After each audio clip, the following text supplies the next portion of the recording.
So I'm trying out my new drone to film roller ski technique. Here I'm on about a 6% climb. It just happens to be a Monday morning. And I'm feeling yesterday's movement in my legs. Not only did I do the race, but I did a huge treadmill session, a Bigfoot light session. Hour and 35 minutes, and I'm feeling it today. Looks like they're doing something with the roof of my building. So might be rather noisy in there today. They've got huge roofing trucks and they're already setting up scaffolding on the other side. Anyway, hope I can work.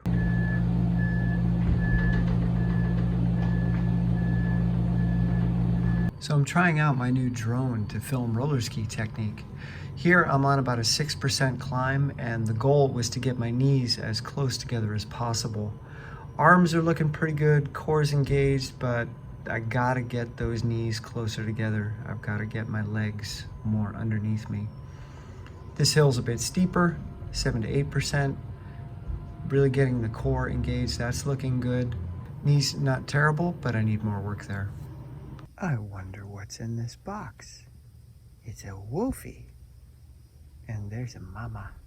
It's a gray and somewhat noisy morning. It looks like the trucks and cranes are still going to be putting roofing material up on the roof today. It was very noisy yesterday. And I'm taking a minute to listen to some more of Change Your Brain Every Day by Daniel Amen. And his books are incredibly popular, but I just never got into them. And this one is his latest, and it's just too general and too sales pitchy. And he's too certain. And basically, I think he's just trying to get you to come to his brain clinics. But I'm well over an hour in, and there's nothing that I think is usefully actionable.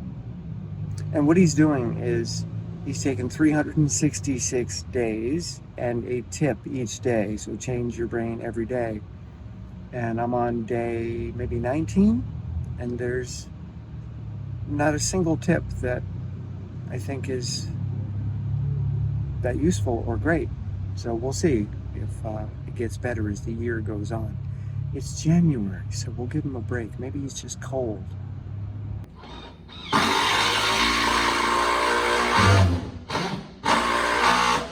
All day long.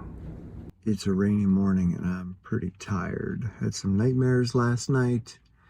Heard a lot of noises outside and my brain then just goes into negative stories about them. Good news is that the rain might keep the roofers off the roof today, so maybe it'll be quiet in my studio. It was intensely loud yesterday. Sitting here listening to Daniel Amen's book, Change Your Brain Every Day, and very sales pitchy, very, my method is unique and I'm the only one that sees the truth. Yeah, not a fan of books like that, but then again, maybe that's the book I'm writing too. Okay, upstairs to edit a video.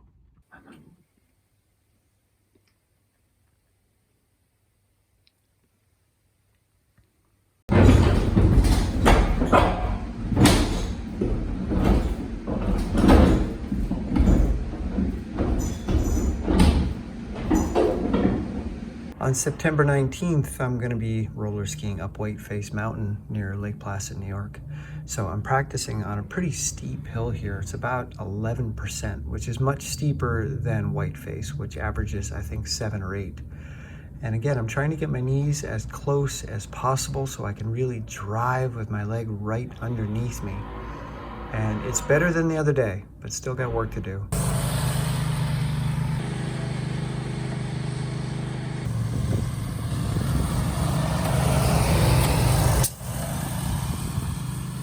Now I'm trying to avoid the fresh paint and getting those knees closer. It's easier on one side than it is on the other for me.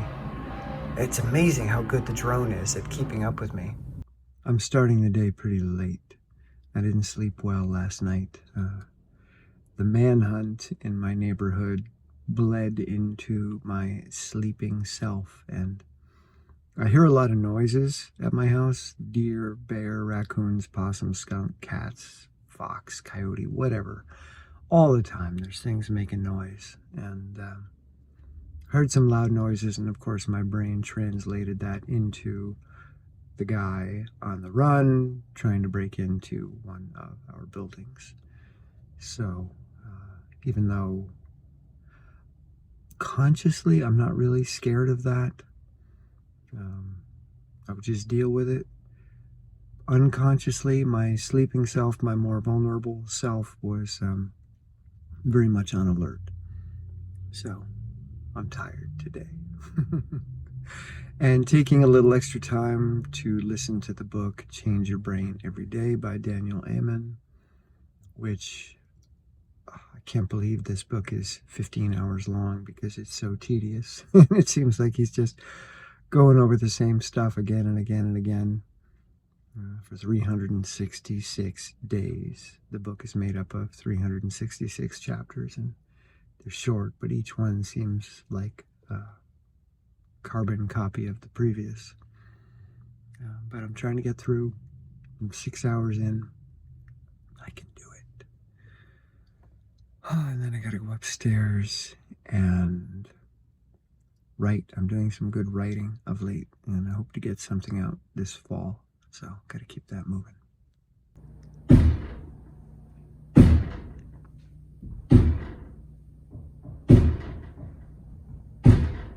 Had the first fire of the year yesterday in the old cook stove, but doing a little inspection of everything, and it feels that the pipe is a little rotten there.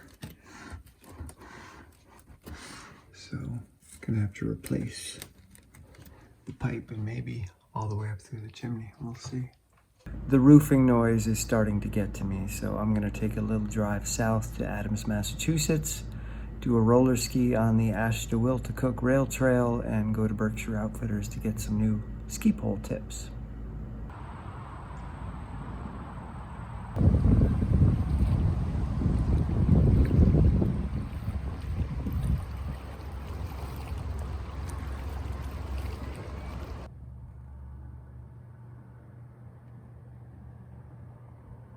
Good morning. It's rather chilly today. In fact, it's the first jacket day of the summer. I think we've got 4 days of summer left. And I'm sitting here in the chill, listening to Jack Kornfield's book, After the Ecstasy, The Laundry. And a lot of it is stories and anecdotes, and I'm not really interested in his discussion of compassion, but there's some really good moments about the self.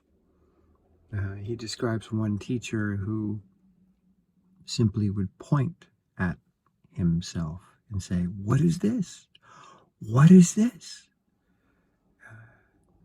And that's really what it's all about. That's the question. What is this? Not who am I, but what am I? What is this? And that's a question that I ask constantly as the who starts to take over, as the story generator starts to take over and telling me how I should feel and what I should think and what I should do and where I should be, and rather than just being present. So I'm going to go upstairs and be present to some projects. I got a bed board. I can't see it. I'm going to use it as a railing on the loft, my new writing loft. And the bed board's going to be a neat ornamental railing. All right, here we go. Now that I've gotten the go-ahead to use my arm again, I am back in the hole and digging out the remaining clay. Since I've been given the go-ahead to do pull-ups again, I thought I would decrease the volume but increase the weight. So I bought a 20-pound weight vest. So just checking that out. 7 was pretty tough. And I'm doing deep push-ups on an ab crunch machine I got on clearance for like $8. It allows me to lower my chest way below where my hands are, but I can also use it for abs, which I'm starting to do. That was a tough pulling workout. Trying to get the ab crunch as often as I can. More deep push-ups, fooling around with that. Some not hard pulling, but a little intense. More 20-pound weight vest pull-ups, and now I'm trying some dips, which something about that didn't feel good, so I stopped. Took a day off, and then today tried dips again with the 20-pound weight vest. Feeling a little bit better. Pull-ups, always neutral at this point with the weight vest, and some intense pulling, but not long sessions.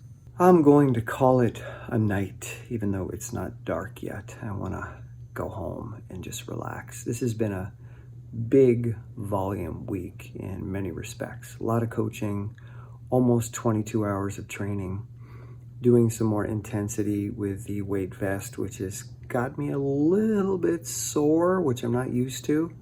Normally my strength training doesn't make me sore, so this is a new feature, similar to when I did strength in my 20s.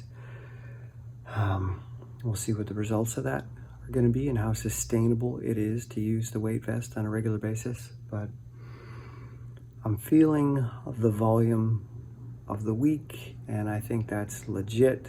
22 hours is a big training week, and with digging on top of that on the foundation project and other things, I need a break. So I tend to lose my voice when I've got a lot going on. And what I mean is that it's harder for me to talk to a camera, it's harder for me to talk to people, and I reserve my communication gas tank for my coaching clients.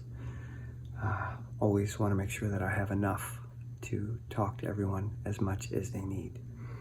But there's often not much left over. So next week, I think I'll make it a little bit easier. Got a taper for the roller ski race at the end of next week. So maybe a, 11 or 12 hour week. We'll see. Anyway, I'm going to head home and maybe go to bed at like 8 o'clock. See you in the next one.